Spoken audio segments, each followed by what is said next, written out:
Andito tayo sa tanim kong mais guys. Ang edad nito guys ay 2 weeks old na. So, naitanim namin ito noong July 27. Ngayon ay August 1 na. So dito banda sa ibaba, nauna ito ng isang araw kasi 2 araw namin to na itanim. So doon banda sa itaas ay huli ng 1 araw. So sa bandang itaas guys, klarong klaro na yung mais doon guys, oh. Kikita nyo, oh. Yan. So klarong klaro na yung mais. Ayan. So sa gitna guys, napakasukal ng kugon. At saka na-sprayhan ko na yan ng herbicide. Mga 3 araw na ang nakalipas. So andito tayo ngayon guys kasi mag-aabono ako ngayon. Ito yung itsura ng ating mais. Napakaganda na ng tubo, kaso walang ulan. So almost 2 weeks na din guys, walang ulan. So nakita nyo yung tubo ng ating mais, oh. Napakaganda ng arangkada. Ayan. So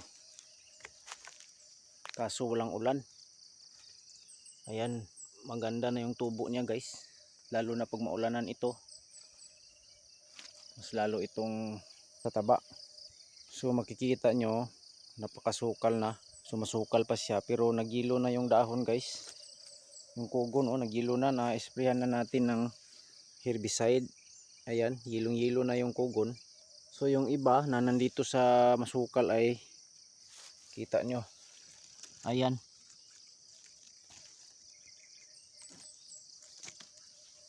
Medyo payat yung iba. So maganda naman guys ang tubo niya, oh.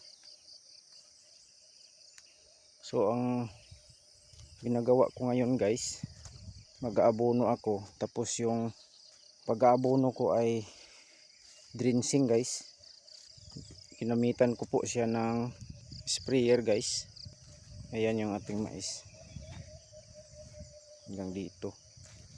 So dito maganda, dito banda.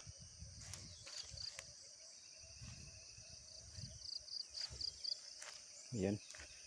So ginamitan ko siya ng sprayer.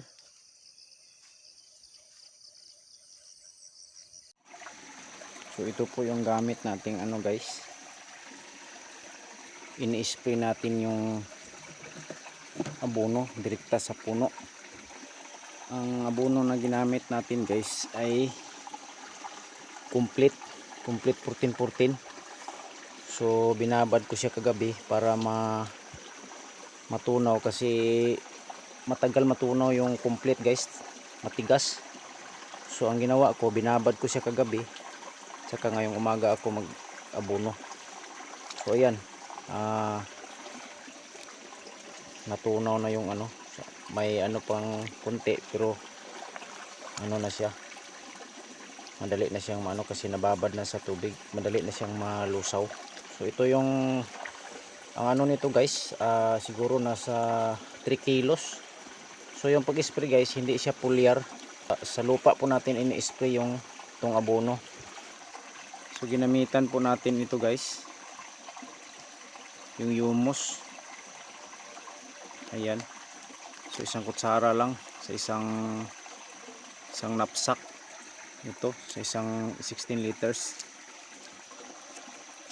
So ginamitan natin ito kasi nakakatulong din ito para madali niyang makain ng ating tanim ang ating nilagay na abono. Para isa kasi siyang soil conditioner at saka mayroon siyang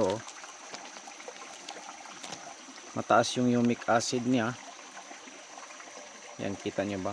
Ayan, humic acid niya ay 95% at saka mayroon siyang organic matter na 50%. Mayroon din siyang potassium 12% at saka carbon 29%. So ayan, naman siya, oh. Compatible siya sa conventional fertilizer.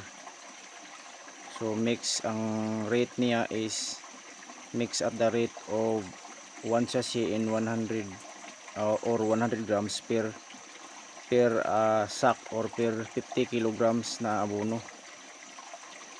So ang ginawa natin, Kasi drenching yung gagawin natin, so isang kutsara lang yung nilagay natin sa isang knapsack sprayer. Ayan, so isang kutsara lang yung ilagay natin guys sa isang knapsack sprayer.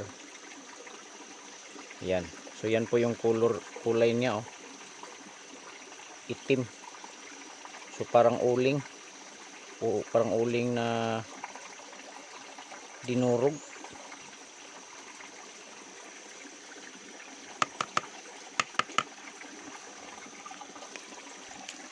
So ayan, mix natin dito sa ating abono.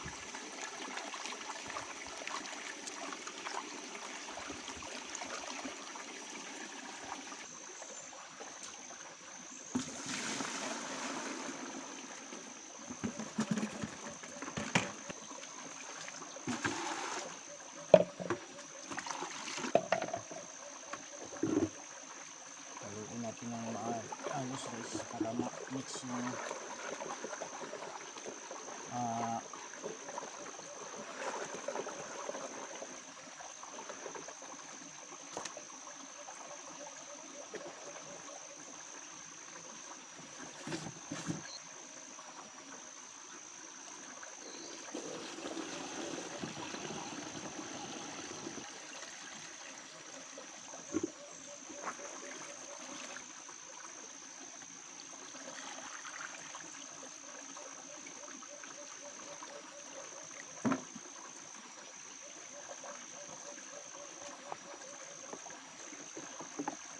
i-mix po natin siya ng maayos guys para yung granules ay ma-mix talaga siya.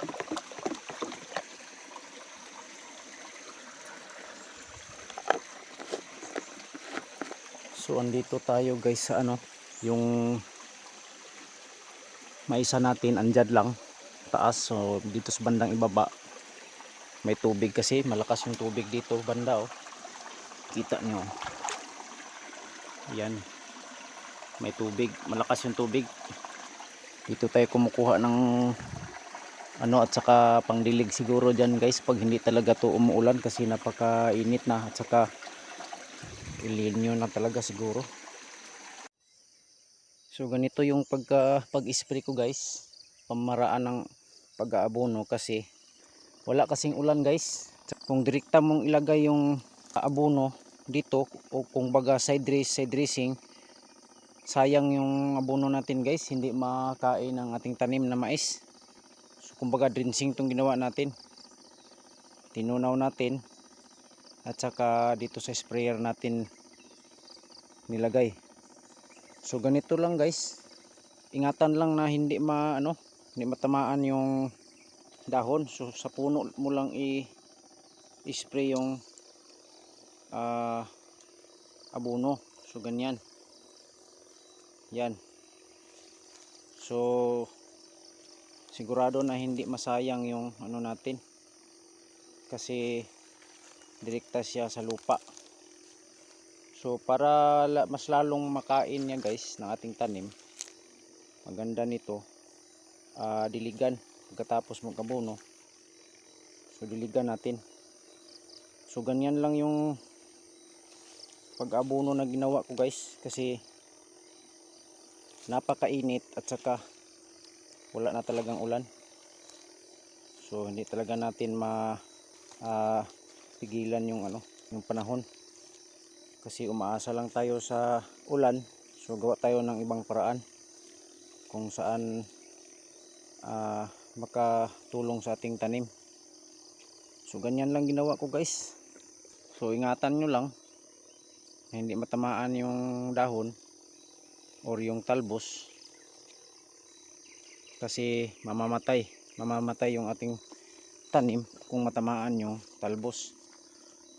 So ganyan lang. So estimate mo lang guys yung wag mo lang masyadong damihan kasi baka din yung tanim natin, masunog kasi isa itong synthetic. So ganyan lang yung pag guys, kung gayahin nyo guys, So ingatan lang yung ano, yung dahon, ingatan mo lang kung gagayahin nyo ito.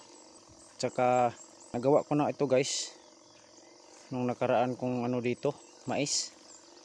So maganda naman yung tubo niya.